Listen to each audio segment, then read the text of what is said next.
ఇప్పుడు వాస్తవానికి ఎవడన్నా పోయొచ్చిండు హైదరాబాద్ నుంచి ఆడికి, తగిలితే వాళ్ళ దృష్టి ఏడ తగులుతుంది కానీ ఆడికి పోనోని దృష్టి ఎడ తగులుతుంది, ఏం తెలియదు అది.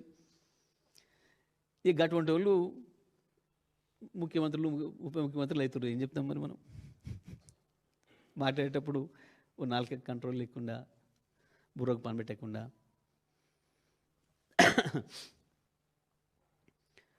రోజు వస్తే వచ్చిపోయేటోళ్ళు వందలాది వేల మంది అక్కడి నుంచి వాళ్ళు హైదరాబాద్ను చూసేది వాళ్ళు. ఏమంటాం మనం? నరదృష్టి పడింది అని అంటాం చాలా విషయాలలో. చూసి వస్తానికి బాగా ఎక్కువ మంది చూసిపోతే ఓ చేను ఎంబడి పోతుంటే బాగుంది ఈ చేను అని చెప్పి అంటారని చెప్పి పాపం దిష్టి బొమ్మలు కట్టుకుంటారు. మరి కట్టుకుంటామే, ఆయన దిష్టి బొమ్మ ఎవడొద్దున్నాడు, మనం ఆపినామా? పిచ్చి మాటలు, తెలివి తక్కువ మాటలు, మైండ్లెస్.